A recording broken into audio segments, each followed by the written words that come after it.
Okay, folks, on behalf of Project AIDS International, I'd like to thank you for coming to this press conference. Dr. Willner, MD, PhD, will be giving an explanation in just a moment on what we're doing here and what he will be doing with our volunteer, who is Kim Freyes, who is an HIV positive individual.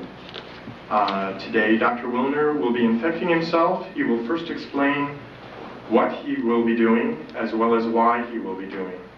Directly after his inoculation, Dr. Willner will be explaining any questions that you have. There will be a question and answer period. And I would like to take this opportunity to welcome Dr. Willner.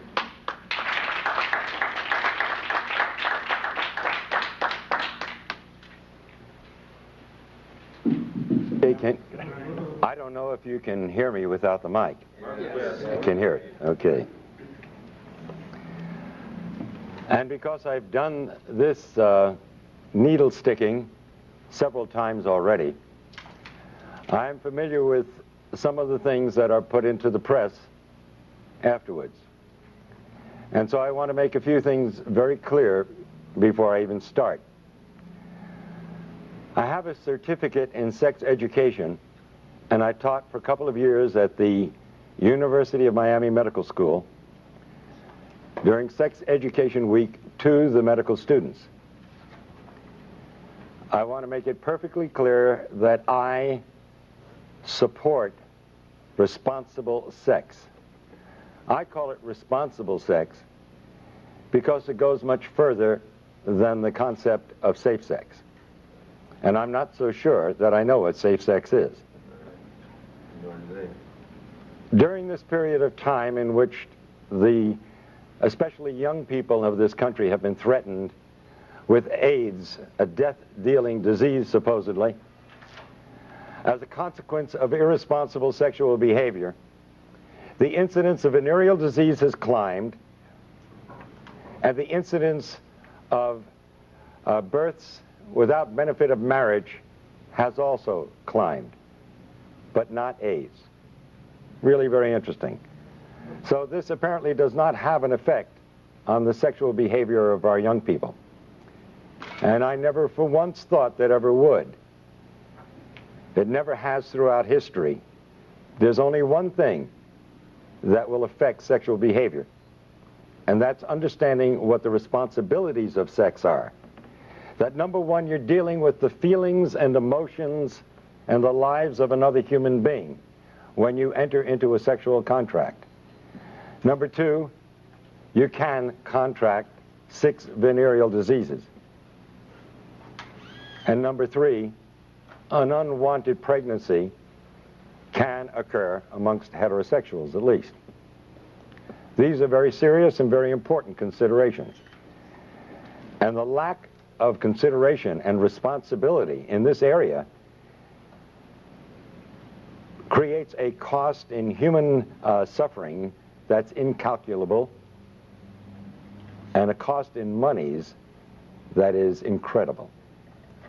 So don't anyone out there say that I am for irresponsible sex. But I am against lying to our young people. I am against causing death and destruction through that lie. I am against telling a lie to the young people so that they continue in other behaviors which are truly causing AIDS.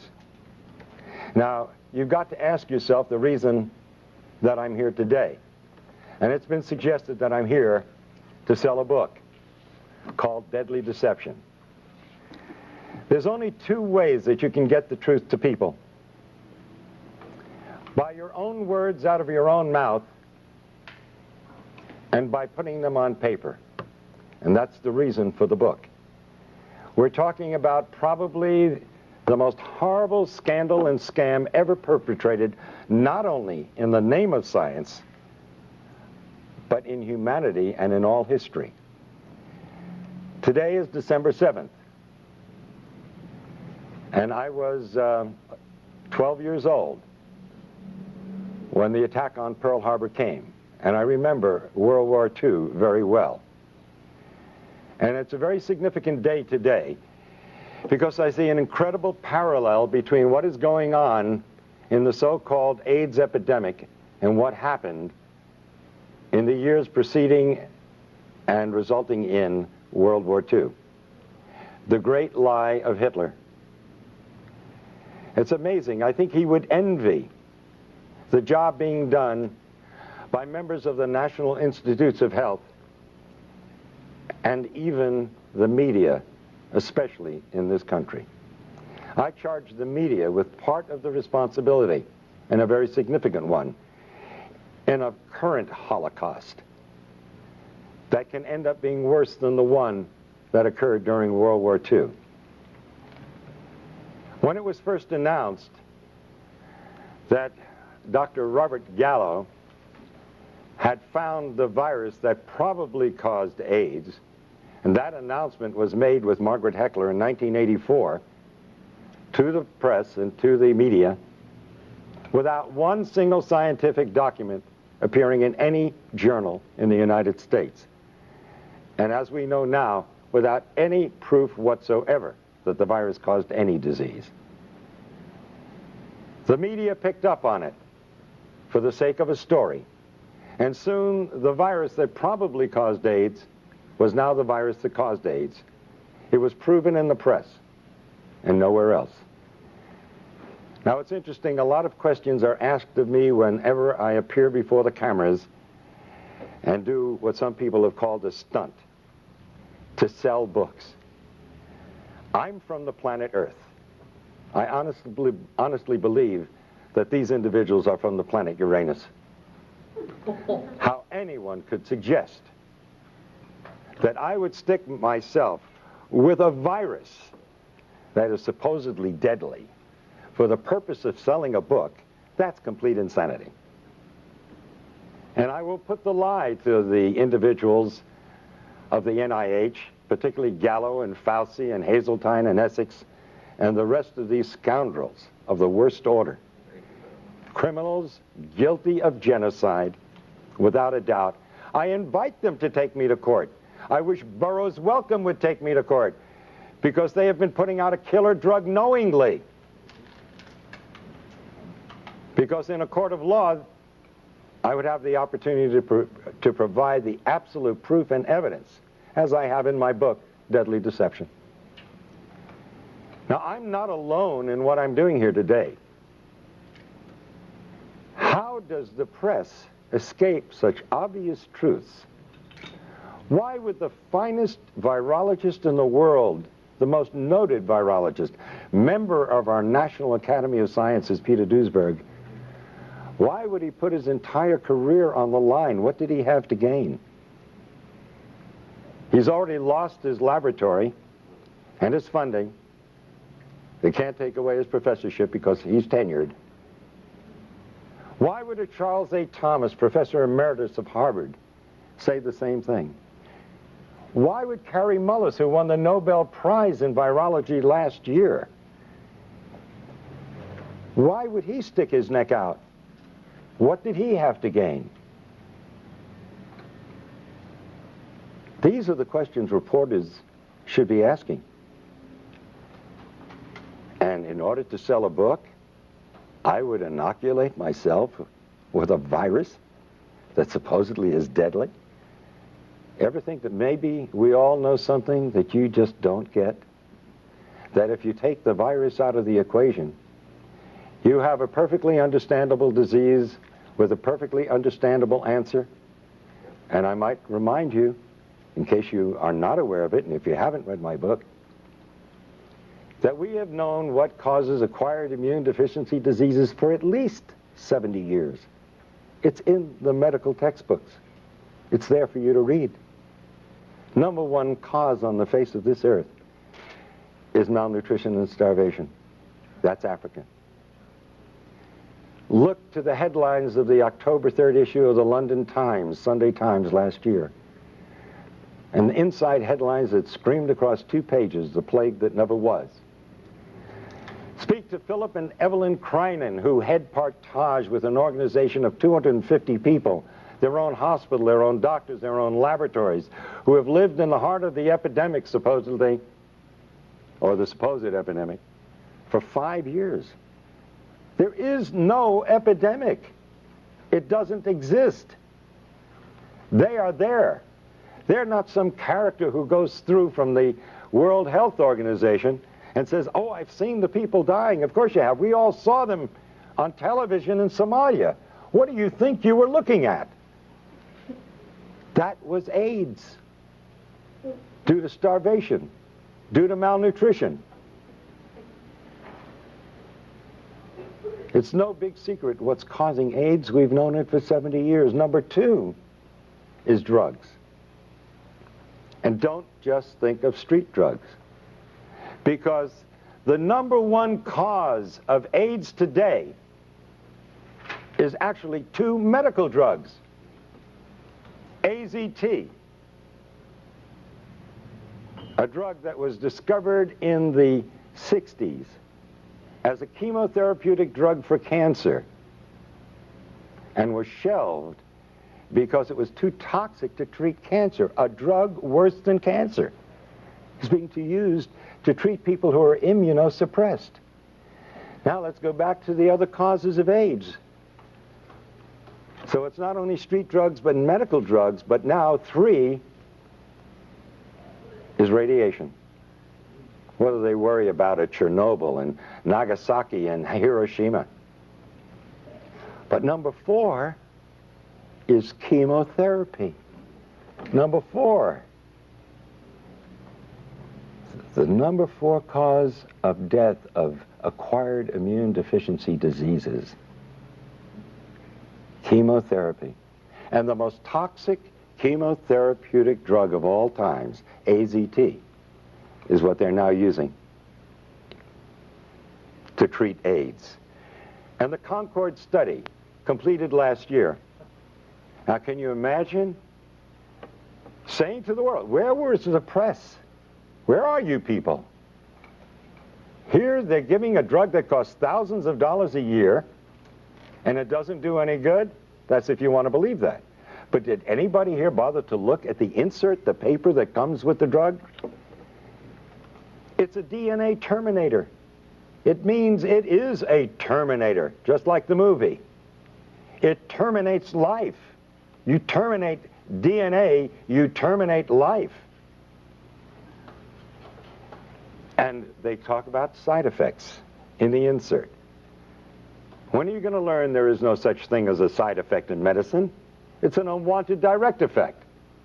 And you know what one of the unwanted direct effects of AZT is?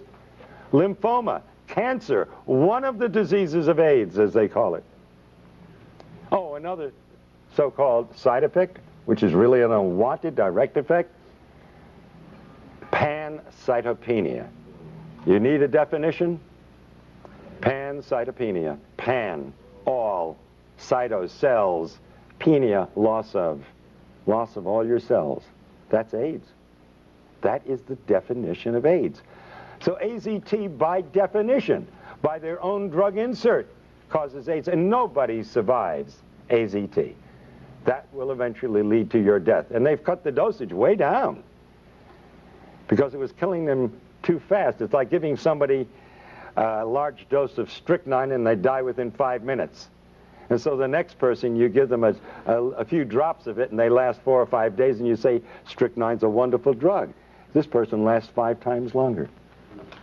This is the kind of thing that they present to the world. Now, I have offered for over a year now, and I continue to offer it, $100,000 to anyone who will give me one scientific document that proves that HIV causes any serious disease. It doesn't. It is a scandal and a scam beyond belief.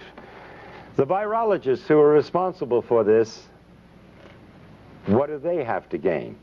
Now, I don't know what Duesberg had to gain, or Charles A. Thomas, or Kary Mullis. He already got his Nobel Prize. Why does he come out and say it? And he's the one that found the test, the PCR reaction. And he said that there is no body of evidence that supports that the virus causes any disease whatsoever. But what about the individuals who have perpetrated this lie? They are all multi-millionaires. What do we have to say about the National Institutes of Health when a private laboratory, independent laboratory, found AZT to be 1,000 times more toxic than the laboratory of the NIH? We can understand a 5% error in a laboratory, even a 10% error. But a 10,000% error or 100,000% error? That's fraud. And as I understand it, the word has gone out, and there's even documents and letters to prove it, that the CDC, the same organization that let blacks go untreated with syphilis, well documented, just to see what would happen with the disease. This same organization who had to admit that they can't give in on the AIDS thing now because nobody would ever be able to trust the government. I think the last election tells us what the people think about government. But science is acting no differently than politicians do. And now we have disease by politics. Isn't it strange that the same day or the day after Robert Gallo filed for a test for HIV after it was announced? This sounds like premeditation. You mean he just happened to have this test available? And so the same day or the following day, he files for a patent? He had a test. He was simply looking for some kind of a disease he wanted to apply it to. And that test. 30,000 Russians who tested positive for HIV were then tested with another test that's supposedly far more accurate to confirm the positivity. And 66 out of 30,000 proved to be positive.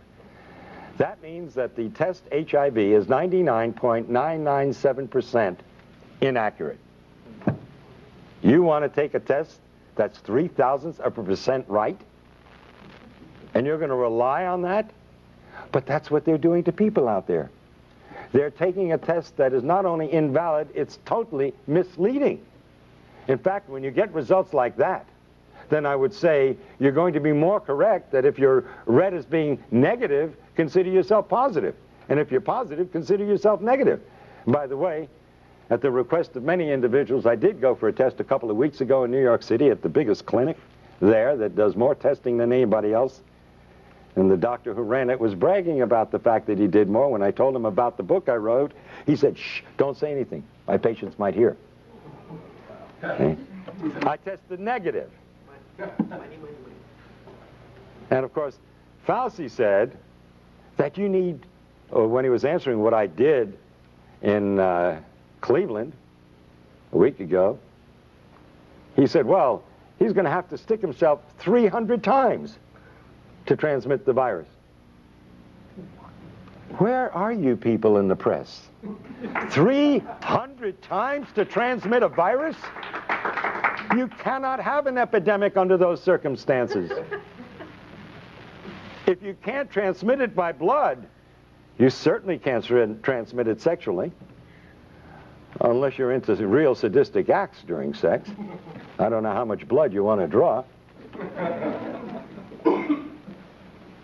It's literally unbelievable what they're getting away with. How does the press let this go? Oh, an epidemic.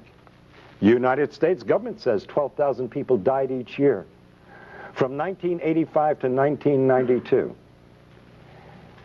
Now, a child in public school will tell you an epidemic starts out in 1 year. You got everybody's involved. That's where they would put it. 12,000 a year for 7 years in a row? That's not epidemic. By definition, it's endemic. And you would expect in 7 years, considering it spread sexually, that you'd have probably 15 to 20 million. We're a pretty active country when it comes to sex. We like to put it down, but we sure belie it in the behavior that we do. Oh, an epidemic, really. In Russia, 105 deaths from AIDS since 1987. In Philippines, 80 deaths since 1984. Epidemics? There is no epidemic. But who has to gain from this? Dr. Duisberg? What is he gaining from this? That alone should alert the press to who's telling the truth. And if you hear an argument amongst politicians and one calls the other names and doesn't answer the specific charges scientifically, who's the liar? Fauci and Gallo, instead of answering the scientific conflicts and contradictions that Dr. Duisberg has so brilliantly pointed out, instead of answering them, they call him a homophobe. Can you imagine? I've been called a homophobe too.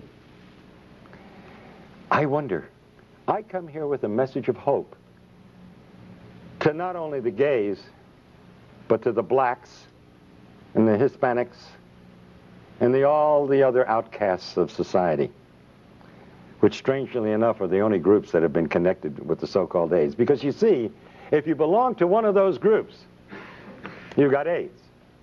But if you don't belong to one of those groups, you get the respectable diagnosis of you have tuberculosis, you have lymphoma, you have leukemia, you have Kaposi sarcoma, pneumocystis pneumonia, 30-plus diseases. Where is the press?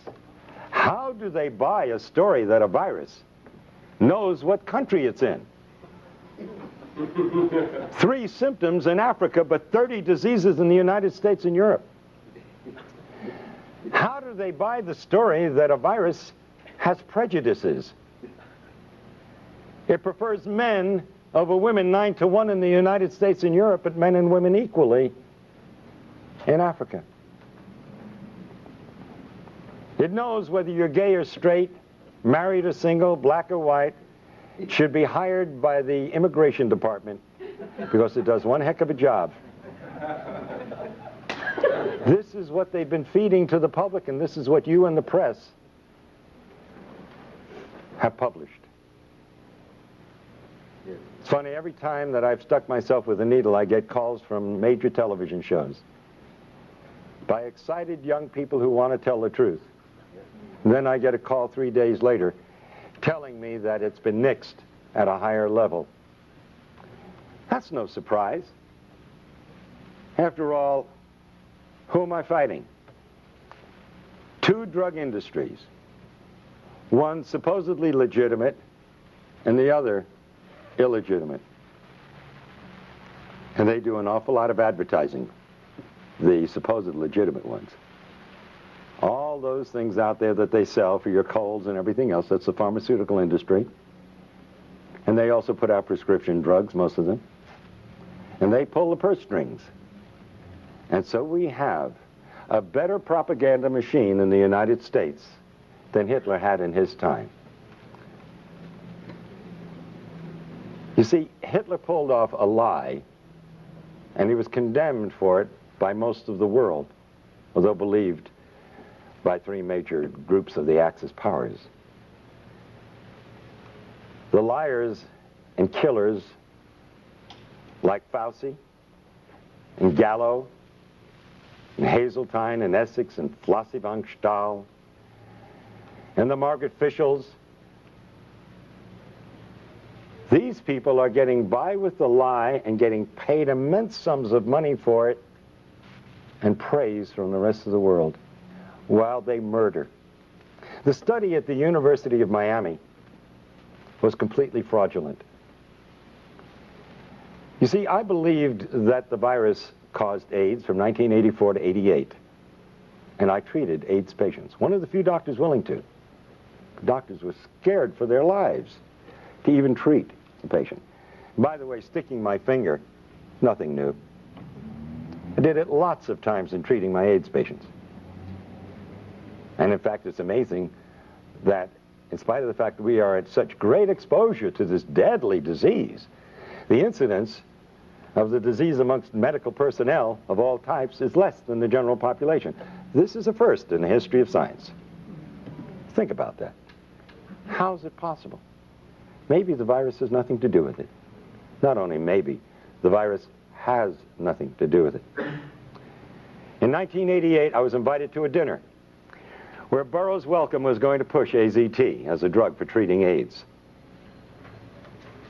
And we were told we could ask questions during the dinner because Margaret Fischel was going to be speaking. And when she mentioned that the drug AZT had 56 side effects, I raised my hand. And I said, Dr. Fischel, how do you do a double-blind study on a drug with 56 side effects? You've got to know if you're on the drug. And she said to me and the rest of the doctors sitting there, well, the placebo had 31. And I raised my hand again. How could a placebo have 31 side effects? How could an inert substance have 31 side effects? I didn't know what was wrong then, but I knew there was something wrong. I knew there was something dreadfully wrong, and I didn't know how dreadfully wrong and how deadly wrong it was. But the answer came years later. The FDA, as you probably know, released AZT after 4 months of a proposed 6-month study. They cut it short because one group in this double-blind study where nobody knew who was on what, one group was doing better than another group. And so out of compassion, they terminated the study. I don't blame them for that. And sure enough, the AZT group was doing so much better than the placebo group. And so they released the drug. But then 18 months later, their own investigator from the FDA brought back his report. And guess what it showed? The participants in the study knew the first week who was on the drug and who wasn't. You didn't have a double-blind study. It wasn't the Cadillac of studies. Not only that, some of those on AZT admitted to sharing their drug with members of the placebo group. That explains the 31 side effects in a placebo group. Some of them were taking AZT, side effects. But, and by the way, that makes it a complete washout as a scientific study. Right then and there, the drug should have been discontinued, called back. But then came the kicker in this report. The individuals on the AZT in the 4 months of the study received 6 times more blood transfusions than the placebo group. What happens when you get a blood transfusion? You look better, you feel better, and you live a little bit longer. But the most important question and lesson from all of this, you must ask the question, why did those on AZT need 6 times more transfusions in a 4-month period than the individuals on the placebo? Because you're dealing with a killer drug, and you need those blood transfusions to survive, and coincidentally they made you look a little bit better and healthier than the other group. And then after I go through all this, invariably somebody's going to ask the question, so what really causes AIDS? And I had to say it 10 times or 20 times in my book, and I'm going to say it again now. We have known for 70 years why the other individuals in the study died. The number one cause is malnutrition and starvation. Well, to an extent that was true of some of these individuals, but only true because of the second reason. The number 2 cause is drugs. You recall, you fellows and gals in the press, a couple of weeks ago you reported in your newspapers that we were killing off our senior citizens with too many drugs. And how do you cure them? You get them off the drugs. And how were these people dying of so-called AIDS? From the number 2 cause, drugs. Both medical and street drugs. But one in particular that stood out and has been linked by 24 scientific papers with Kaposi sarcoma, and that's poppers or amyl nitrite. It's very rare that you see a case of Kaposi sarcoma in Africa because they don't use poppers. And this is the first disease, human disease, we can't give to a simian monkey. And I'm talking about legitimate diseases, because you see, the virologists have been coming up with more diseases than you can imagine. And haven't you bothered to notice most of them never pan out? They disappear from the headlines and they're never heard of again because they weren't diseases really in the first place. Like SMON, a disease in Japan. For 15 years they pursued viruses. And what did it turn out to be? Enteroviroform, a drug for diarrhea that they were using over there. Amazing, isn't it? And they spent 15 years and lots of millions of dollars, but guess what our virologists have done? Wow, they hold a candle to no one. For 20 years in Nixon's war on cancer, they spent over $20 billion looking for a virus that caused cancer. And they came up empty-handed. They not only couldn't find a retrovirus, which was the ideal choice because it doesn't kill cells, and it's multiplied by the cells, which is what cancer cells do, but they never found any disease that it caused. But guess what they chose for the scam of AIDS? A retrovirus. Already $20 billion in 20 years, we found nothing that it does. And we also found out absolutely it doesn't kill cells, because if it did, it would commit suicide. It needs the cell in order to replicate, to be alive. So the epidemic would be over before it began. It's impossible. But this is the virus. They've just spent another $20 billion in only 10 years' time. And they're asking for more. And now they want to give us a vaccine. See? Oh, will they make money with that? They not only have a test for HIV, which, by the way, is not for the virus, it's for immunity. Like I say, it's the first disease in the history of medicine. When you're immune to it, you're going to die from it. But now, they want to give us a vaccine. The test HIV tests for antibodies, not for the virus. Well, antibodies is what you get when you use a vaccine. You want to produce antibodies to fight the disease. I'm at a loss to understand. If we already have the antibodies, why do we want to create the antibodies? Kind of redundant, isn't it? Oh, by the way, if you take these very same antibodies and you put them in Gallo's culture in his laboratory, you just ruined his multi-million-dollar culture that he's making a fortune out of. Because you see, these antibodies destroy the culture. Does the press bother reading? Do they understand the English language? And yet you want to condemn me and say that I'm out for publicity? Well, what is it that Peter Duesberg is out for? He held the reputation, and still amongst honest scientists, as being the foremost virologist in the world. What is Kary Mullis out for? He just won the Nobel Prize. Why does he want to put at risk that incredibly marvelous reputation of being a Nobel Prize winner? Why would he put that at risk?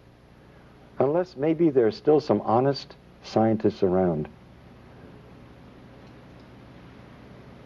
Now, what about the rest of them out there? You know, I often ask myself the question, if my children were still in school, and I had house payments to make, and I had to put them through school, etc., would I be doing what I'm doing today? I don't think I've ever answered the question because I'm kind of afraid of what I might answer if I was going to answer honestly. And he who is without sin shouldn't be casting any stones. So I won't cast the stones at the thousands and thousands and thousands of virologists out there who are going along with this scam. Because you see, they would be out of jobs if they dared criticize Margaret Heckler or the heads of the NIH. They'd be out of jobs, and they'd have families that they have to support, and futures that would be down the drain. You don't cross the establishment.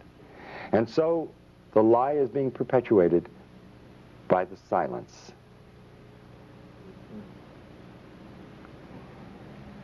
And even Gallo would say to the press in answer to the question, what does he have to say about Duisberg's challenges? And he says, well, if we're wrong, why do so many people believe us? I mean, I could just see Hitler and his stormtroopers saying to the press, if we're wrong, why does everybody do what we tell them to do? Because they're running the show, and you're looking at not just a simple lie of science. In the back of my book, I have the picture of Pedro Tocino of Spain, father of 2 young girls, a hemophiliac. Nothing wrong with the man. But because he received so-called tainted blood, they had him on AZT. I stuck myself to get that man off AZT. I said, if I stick myself with your blood, will it convince you there's nothing to worry about? And Pedro Tocino, now over a year later, is very healthy, having a wonderful life, enjoying his 2 young daughters. But all of his friends are dying or are dead. This is real. And I don't blame those scientists out there keeping their mouths shut because their jobs depend on it. And I understand that exists in the press too. But you've got organizations. And in a way, so do the virologists have organizations. And if enough of the honest ones would stand up and take that chance, if you all stand together, you make a statement. And you can do that in your press associations, even though the people who own the newspapers and the television shows are afraid of losing their sponsors. You can at least keep your dignity. That's the choice you have to make. And that's the choice that I have had to make. I figured that if I didn't do what I knew was right, I'd end up cutting my throat shaving in the morning, because I wouldn't be able to live with myself. And that's the honest, simple truth. I am sticking my finger to bring attention to the current Holocaust, and it's a dreadful one. When you terminate the DNA of a human being, they waste away and die in an inhuman fashion. We all have the right to die with dignity. But if we told them the truth, a lot of them wouldn't die at all. They'd simply get off the poppers and off the drugs. And there's no dishonor in being gay and admitting that you've been on drugs. The decent human beings in this world will give you the support and help you, like we help drug addicts of all followings, so to speak. Those that would turn against you have turned against you anyway, because of what you feel and what you are. And there are even some religious groups who have turned against the gays and said it was God's vengeance. How can you believe in a loving God and believe that that God would cause such a terrible disease amongst humans? Now, this is a man-caused disease, but we all make mistakes in life. And that shouldn't stop the compassion and the love and the understanding of decent human beings. And so I do the act of sticking my finger and create another blood brother in my life, as the ancient Indians have done, and I will get another one today, because I'm not afraid of getting AIDS. I know as a scientist that there is nothing to fear. I know what causes AIDS. I am not going to lie to others nor myself about it. I don't like sticking myself with a needle because it hurts. And if you've ever seen my expression on pictures, you know that to be true. So, Kim Freitas. Kim, are you here? Yeah. We're going to become blood brothers. Yeah. And please, to the press and to everyone else, I don't intend to stick myself 300 times, because it wouldn't prove anything anyway. Oh, and might I say that a Dr. Gottlieb, who achieved fame for being the doctor that noted the first 4 or 5 cases of AIDS, who said to me on a radio broadcast the other night, he would believe me if I took a liter of blood. That's a transfusion of blood. And I said, you know, you must be mad. What is that going to prove? If you need a liter of blood to get AIDS, then nobody's going to get AIDS. That's right. In any case, well, I got to do myself first, and then All I have right. to do you. Here, but let me do your finger, okay? I mean, I got to do you first, right? All right. Excuse me. Then I'm going to do me. Excuse me, I had that backwards. All right. Wait a minute. Got to find. This is a heck of a time to lose my needle. There we go. Okay. Ladies and gentlemen, this is a typical butterfly needle set. If somebody has a scissor, it'll help. No, I got it. Okay. It's sterile. And usually we use it to take blood by sticking this in, and then we can inject things also. So, let's do that. We got this. Yeah. Okay. Now I'm going to... let me put my glasses on, okay? Good. I think you'd rather I do that. I got to tell you a cute little story. Shortly after my son was born many years ago, he's now 40, he got some kind of an infection or whatnot, and I spoke to the pediatrician at the hospital. I was an intern at the time, and he said, go home and give him a shot of penicillin. So I took the syringe and everything home, and my wife held Bruce over her shoulder, and I grabbed his little bottom cheek, and I go like this, and I stuck it right into my thumb, so. Careful. You can tell I don't like doing this, never have. Okay. Now we want to get a lot of blood. There we go. Okay? There we go. Now I'm wiping this needle thoroughly in this blood. And I say to my friends Fauci and Gottlieb and Galpin and Gallo and all the rest of those criminals, all right, that this is for the sake of humanity and no other reason. Whoa, whoa, whoa. Right. And believe me, it hurts. You can move it a little more.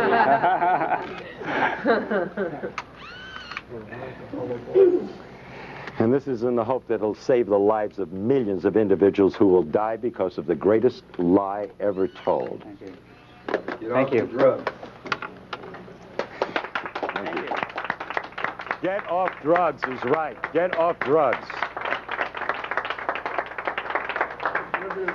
Now, I will be happy to take questions from the press or from anyone for that matter to clarify in your minds if there's any doubt whatsoever. Yes. You said, I have several questions actually. You said that you were tested in New York by a leading physician there. Can you say where that was and by whom? Yes, it was in the Greenwich Village area. In fact, Karen, I think you have the issue of the native. That ad should be in the back of the native. If you'll get it, we'll give you the name and the address of the clinic, because it's widely advertised. And that's where I went, where everybody else is going. And he's recognized by the state of New York, and the forms he uses, which I filled out, are from the state of New York. And by the way, I do have a copy of the document which states that he gives you the answer to the test in 15 minutes. So it's quite a racket. And by the way, it's very interesting because that you asked the question, because you see, I was in a quandary as to what possible purpose could this serve. If you have a test that's 99.997% inaccurate, what are you proving? You would treat somebody with a deadly drug on the basis of a test that's totally worthless. And by the way, let me point out that a research group in Australia in the past year have stated that not only is the test completely inaccurate, it's totally nonspecific. Yeah. That you could be positive if you had the measles, if you had the flu, if you had a flu shot from your doctor, or if you had any one of 100 diseases. Let's look at the scenario. This is serious business. Yeah. Somebody gets the flu. or gets a flu shot this year. Then they die. But so what you're finally suggesting is that the man that you this prominent physician in Greenwich Village, he in fact said, don't tell anybody about this because I'm making money off of these tests. Are you finally saying to people, don't get tested? I am saying absolutely do not get tested. Would you advise anybody to take a test that's 99.997% wrong? And you're saying that... That's insanity. And by the way, when I said to this physician, when he asked me why I was there, and I told him I was a doctor, I said, because I'm in a heavy risk group. He said, aren't we all? And laughed about it. Because everybody knows that the medical profession sticks itself all the times, and the only individuals who are going to die of AIDS who are part of the medical profession in any way, shape, or form are those who are taking AZT or other drugs. Go ahead. You said that AIDS is not an epidemic, it's an endemic circumstance caused by a variety of factors, including malnutrition and drug use. How then can you explain the years of potential life loss in the 250,000 plus people who have died of AIDS, according to CDC definition, where drug use has been going on for centuries, and suddenly we're losing people in their 20s and 30s because I'm not sure what you're... Okay, that's an excellent question, really. And you're using your head. That's the kind of question should have been asked of Gallo at the very beginning. And by the way, you said 20s and 30s, our healthiest people. Isn't it strange? You got a disease, the first disease in the history of mankind, that affects our healthiest? But what happened in the 60s? The drug culture began. What happened in the 70s? It heated up. At the end of the 70s, the gays came out of the closet and became an identifiable group. Now, I'll ask you, in a sense a redundant question, but yeah, I think it'll get the point across. I'm going to name 5 of 30 diseases. Tuberculosis, a new disease. Lymphoma, oh, that's a new disease too. Leukemia, oh yes, that's a very new disease too. Pneumocystis pneumonia, another new disease but lesser known. And Kaposi sarcoma, another new disease? No. These diseases and the other 25 have always been around. It's real easy, it's real simple to create an epidemic. You simply take a bunch of diseases and put them under one heading and then claim that one virus is responsible for it. Well, that's nonsense. First of all, let me offer the proof. The reason it appeared, which I think is the essence of your question, as though it were some new epidemic coming on, is because it appeared in a select population, the gay population. But it only is appearing in gays who are on drugs. Only. And especially, and substance abuse, right. And remember, by the way, too, that alcohol is a drug. And remember, these individuals, many of them, extremely promiscuous, would get one venereal disease after another, and they'd be taking antibiotics for these diseases all year long. And it's a matter of medical fact that antibiotics are immune suppressive. Now, let me offer one very important bit of investigative reporting for you. It was reported in the newspapers a couple of years ago that this HIV was found in blood that had been preserved in laboratories in the 1940s. They went back and looked at some of these samples. They found HIV, which, by the way, has been around certainly for thousands of years. But let's just use that one example. If we had HIV in the population in the 1940s, and we had homosexuals in the 1940s, and by the way, according to Kinsey, 10 to 15% of the heterosexual population preferred anal intercourse, where in the world was your epidemic? It wasn't suitable for a scoundrel like Robert Gallo in the 1940s. He wasn't old enough, or maybe he was born just about that time, for somebody to come along and to pull off a scam of this magnitude. And now they're caught up in a maelstrom. Now if the truth gets out, yes, it will deal a blow to the credibility of the NIH and the CDC and the FDA, and the AMA, and my God, it is sorely needed. Yeah. That blow is necessary to clean up the act. But then wouldn't habitual lifetime drug users all eventually come down with a syndrome that could be attributable to AIDS? Absolutely. In fact, these people, that is true. No, on the contrary. Remember, it's dose related. So it depends upon how many drugs you're using and how much of them over how long a period of time. Now, if you overdose, you never get to that point. Yes? Couldn't the combination of lifestyle practices, of microbial, the best place for microbes are dark, wet places. Aren't bathhouses an excellent place to increase the exponential representation of microbes from around the world? If men who have had sex with 1,000 other men through the year have contact with those same men who are themselves are very similar, do you think that that adds an incredible amount of immune suppression that is not suffered by the rest of the population who does drugs or those other things? Do you think that that has... Well, I don't know. You see, the Romans and the Greeks had bathhouses, and there's no evidence that pardon me? Not with ecstasy, MDA, poppers, and all the things that were going on.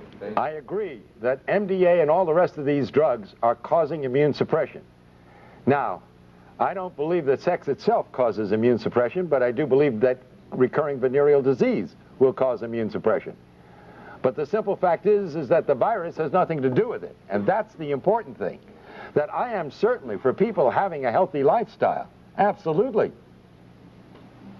But let's not get into the idea that this is, again, a contagious disease. You cannot give AIDS to anyone, and you cannot get AIDS from anyone. Yes, Michael Elner. Would you consider the intense chronic psychological terrorism surrounding HIV and AIDS to be a major cause of what's called immune deficiency? 22 years ago, I urinated pure blood without pain. I knew immediately what the diagnosis was. It was bladder cancer. I cannot fully describe what I felt at that moment. It is unbelievable. It's like taking a crash dive into the depths of anonymity, total isolation, fear, and panic. And all the faith in God, or whatever faith you may have, cannot handle that at that moment. When you start to get your wits together, and if you use your intelligence and then your faith, yes, spirit and mind are wonderful things. What you're saying is true. It's a sentence of death for most people. And immediately, their body metabolism goes into negative phases. Everything becomes destructive. This is modern medical voodoo. If a doctor tells you you are going to die, I'm willing to bet you're going to die. I'll be the first one to put money on the line and say, the chances are you're going to beat the statistics. You will die because you've been told so. This is American voodoo. I'll get back to you, but let me take someone else. Yes, Dr. Willner, I really appreciate what you're doing. I've been out here trying to inform people about this disinformation for a number of years now. Robert Gallo, who is a proven medical fraud and a multimillionaire marketing a test, the AMA itself, in its own medical journals in the 80s, have said that these tests are bad science. The microbiologists have said in their own medical texts that this is bad science. These tests do not work. The hematologists have said that this is false. These tests. They say that they have used ozone to inactivate HIV, which HIV, if it's a virus, it's a template or a pattern. So what can it do? I mean, these are just basic medical facts. How is it that this has gotten by the entire population? And the media is pushing this lie. Arthur Ashe, for example, was on 30 pills a day the 3 months before he succumbed, including AZT. How is that not iatrogenics? And how is it that the medical profession can murder 1 million people a year, according to their own study, the Yale New Haven study that came out this year? They admit to killing 1 million people a year. Why aren't they on trial? That's my question. By the way, I thank you for your comments, and I'd love to have a copy of that study and some of the information you talked about. I really would, because I've been going around saying it's the number 3 cause of death is iatrogenic disease. And when I lecture before groups, I don't tell them what iatrogenic disease is. And I say to them, you know, here we're worried about this so-called AIDS epidemic, and I don't believe that anybody should die. I think we should all live forever. But 12,000 a year, that's not an epidemic. 60,000 die from automobile accidents. 120,000, I've been saying, and I hope you're going to help me change, 120,000 die each year, they admit to, from iatrogenic disease, 500,000 from cancer, and 800,000 from heart disease. And I'm glad you're telling me it's a million, because I've been saying, they say it's number 3. I really believe in my heart it's number 1. Deepak said Sure. the number 1 cause of... I agree with him. Absolutely. Now, if we took the figure of 120,000 being killed by doctors, not malpractice, but as a normal course of everyday medicine, then doctors are 10 times more dangerous than HIV. Now you're telling me it's 100 times. 100 times. Yeah, I want those figures really desperately. 1964, Please. They admitted 350,000 in 1960. Well, I will be indebted, because that's powerful stuff, and I really, you know, it's funny, you never know where the figures are going to go. But with medicine, anything's possible. Yes, pardon me? Just the USA? Just the USA. Ralph Nader did an article, by the way, in Penthouse that talks about those issues. Yes, ma'am. To add a comment to that, yesterday, C. Everett Koop announced that 300,000 Americans die annually from diseases and illnesses related to being overweight. So I don't know how that multiplies out, but it would certainly be a lot more dangerous to be overweight than to be HIV infected. You know, that's a very good point. Yes. There you go. Thank you. That's a very good point. You know, I pick up some marvelous ideas from some very bright people, and I can't tell you how much I appreciate it. I'm going to be using those. Do I have your permission? Okay. Could you give some insight on how this mechanism works with pediatric AIDS? Oh, okay. That is another good question. First of all, I challenge anybody, except there are always exceptions, and the exceptions are, of course, as we know, genetics. And children sometimes born under circumstances where we don't have all the facts, but I would say 99% or better of the individuals born with AIDS, if they actually have AIDS, the mother was a crack mother, was on drugs, no question about it, or had obvious incredible immune suppression for what other medical reasons, as they say. I'm thinking of particular is Elizabeth Glazer, and her child got it from her. She had a blood transfusion before the birth of the first child. It was with tainted blood at Cedars-Sinai. She then passed it on to her child.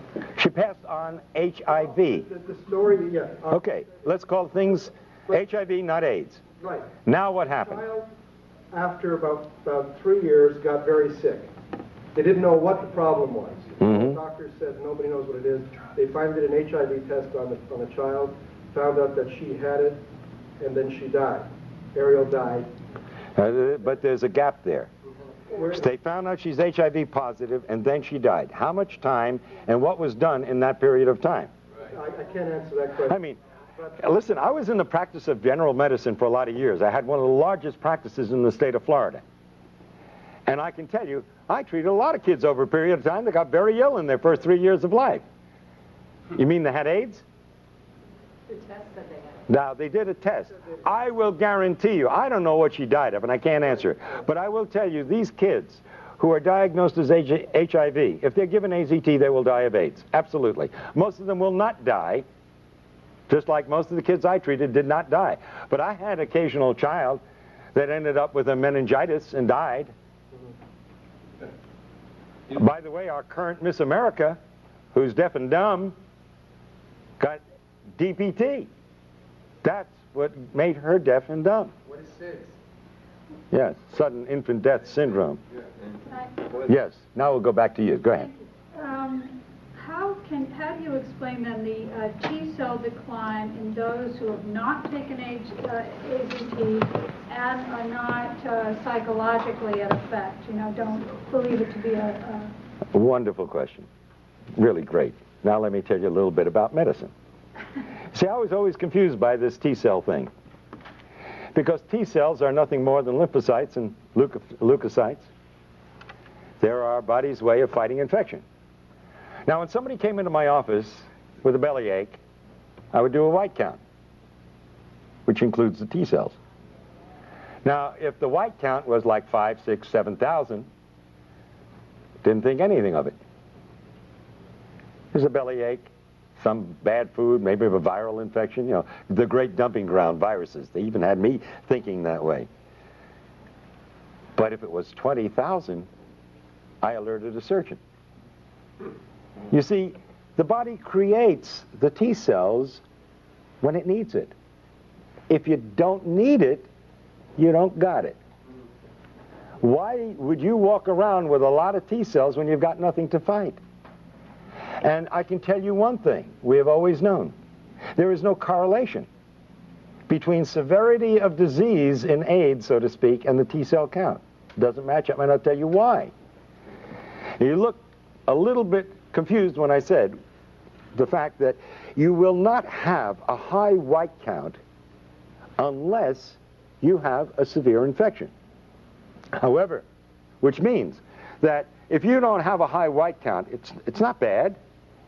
If there's nothing else wrong with you, then I'd say, well, that's normal. Well, why do you want a high white count? If you got a bad cold, you'd get an elevation in your white count.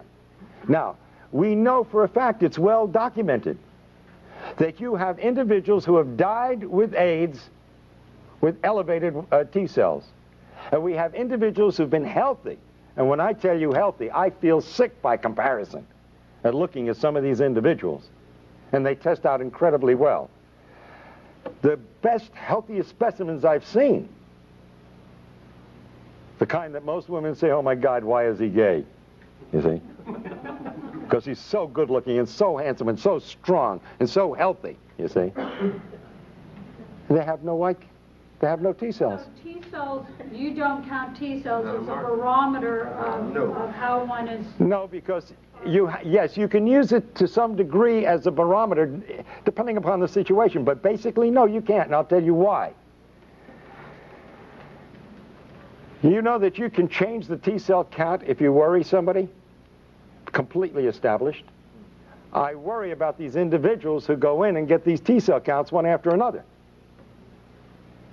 because their whole life is focused on these T cell counts. And when it goes down a little bit, instead of being reassured, which is the way I would interpret it, they get panicky. Now they're really doing damage. And at some point, if they're on drugs, and sometimes even if they're not on anything, but because they've been told they're going to die, like the witch doctors of Africa and elsewhere, these individuals will die because they literally worry themselves to death. It's a crime beyond belief. They're the rare ones, I admit. But the fact is, T cell counts absolutely have no correlation with severity of disease. They can be low because you have wiped out your immune system, and they can be low because you don't need them. That's the important thing to understand. It is not a barometer for anything. And they lie, they lie, they lie, and then they lie some more. Is this a real case scenario? I go in, I get tested, I am told I'm HIV positive. My T cell count could, I've heard from cancer research, be cut in half. In other words, 50% of your T cells go on strike, the other 50 keep working. I got news for you. The other scenario can happen too. It can go wild, go way up. Yeah, but if it goes down because I'm told I'm going to die, isn't that enough to get me on AZT? Oh, sure. Absolutely. And once First of all, let me tell you something. The CDC that let syphilitics untreated when they had drugs that could have treated, just to observe, this same CDC has already admitted that between 40 and 60% of the cases listed at AIDS were never even tested for HIV. And not that it makes any difference, because the test is meaningless. So could this scenario also happen? I take AZT, because it is a foreign invader, my T cells will go up. Yes, they initially do. And that's exactly what happens. When you challenge the immune system, which AZT does, you get an initial rise. But then the AZT begins to do its dirty work and suppresses your entire reproduction of your T cells, and eventually it goes through the floor. Absolutely. That is the scenario. Yes, we're going to try to finish one or two more of your questions. You say that HIV is somewhere in this. You say that HIV itself is a harmless tissue. It's an innocuous retrovirus. Are you then saying that as you said earlier about you don't know what safe sex is, that if I go back and report to my gay and lesbian readers, young gay men in particular, and there has been a rise in incidence among young gay men of HIV, again, with the tests that you don't believe in. Right. But, Well, it means nothing. Until you give me one single document that proves HIV causes anything, it's meaningless. okay, but what I need to, here's what I need Yes. to know. Mm-hmm. Is HIV sexually transmitted? Shall I go and report to these young gay men that they need not worry about practicing safe? HIV, this harmless virus, can be sexually transmitted with incredible difficulty to the point where it becomes meaningless. All right? That hasn't been proven either. Right, and that hasn't been definitely proven. By the way, in one of the studies which they were presenting of 25 males where the semen was examined, who were HIV positive, they were able to demonstrate only in 2 out of 25 the virus, and they only found 1 in 1,000,000 cells. That is not disease. There's no way in the world, and especially with a virus, a retrovirus that supposedly is killing off the cells it needs in order to replicate, even if you transmitted 1 virus, and it did kill off, and it was this terrible disease you say it is, there's no way it could cause disease. It's impossible. The lie is so compounded and so idiotic and so unbelievable that you literally have to fight your way out of the maze of these lies. They are all unadulterated lies, and the men responsible for them, and women, belong in jail. Yes, and then we'll just... Arthur Ashe, Magic Johnson, and Ms. Glazer, the late Ms. Glazer, were all unable to infect their partners, even though they had years of unsafe behaviors. Rock Hudson's lover. So there's considerable evidence that this is not the case. You know, they say you have to inject yourself 300 times. Your IV drug users are given free needles to protect them. No one says that the drugs might cause AIDS. And in our experience in New York, it's certainly the largest population of AIDS cases, there is a clear-cut thing that anyone looking at it will find.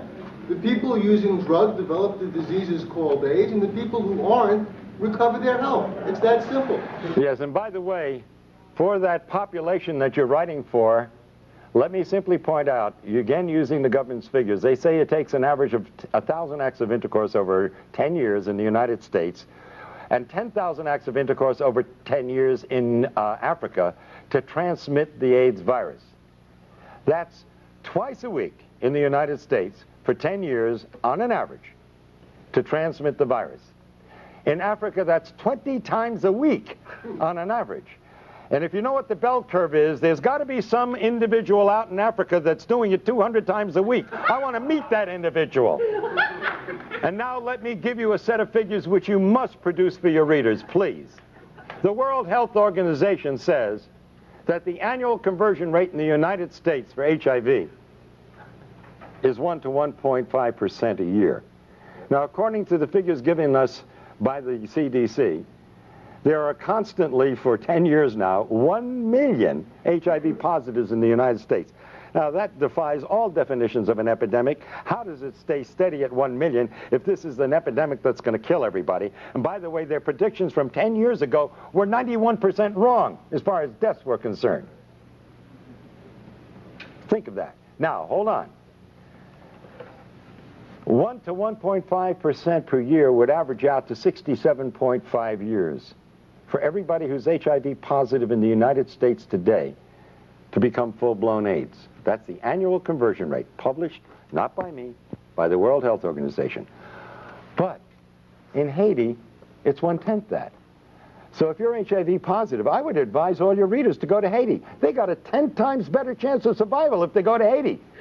Because there it will take 1,000 years for everybody, this is World Health Organization figures, for everybody who's HIV positive today to become full-blown AIDS. But hold your hats, hold the presses, young lady. Tell your readers this, and I quote the World Health Organization. Maybe I should put my hand like this while I say it. But they say that in Zaire, you have 100 to 150 times better chance of survival if you're in Zaire than if you live in the United States. In other words, there, it will take 25,000 years for everybody who's HIV positive today to become full-blown AIDS. Now, I think you ought to urge your readers, all those with compassion and with heart, to take the first plane to Zaire and to stop anyone on the street and ask them, are you HIV positive? And if they answer in the affirmative, I think you owe it to them as a conscientious human being to say, sir or madam, are you aware that in the next 25,000 years, you're liable to die of AIDS? Those are government figures, they're not mine. The ridiculousness of it demands that you print those figures, that they give them to your readers. Isn't it interesting that Africa and Haiti have similar situations in North America and Europe? Although Africa is closer to Europe, you would think that infectious spread would spread closer to the center of the origin. The answer is very simple.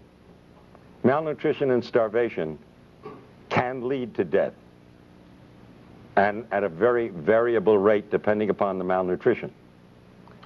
But AIDS due to drugs is a much shorter period of time. And iodocanol, it's a drug from Ciba-Geigy, or no, LaRouche, I think. They've been injecting people in Zaire and Angola and in Haiti with this iodocanol since the 1970s. And this is a hepatic drug. This kills the liver. And the liver is your biggest filter of your blood in the body. And if you destroy the liver, it has more than 500 functions in the body, then you're dead. By the way, let me throw out, I think, an overall principle to take a look at very seriously from the point of view of disease and death. And this applies to AIDS as it would apply to any disease problem in humanity, and with this I'm going to end. The bubonic plague killed half the population of Europe. The question you must ask and must answer, if you're going to be a rational thinking human being, is why didn't it kill the other half? In the United States, in 1919, 18 million people died of the flu. My question is, why didn't the other 92 million die? The answer to that, and every reporter owes it to their readers, is very simple. The bugs do not cause the disease unless there's a suitable terrain. And so the answer to all disease is not to take a shotgun and blow a human being apart, but to simply prevent the disease to begin with by living at peace and in harmony, not only with your fellow human beings, but with every organism on this planet. And thank you.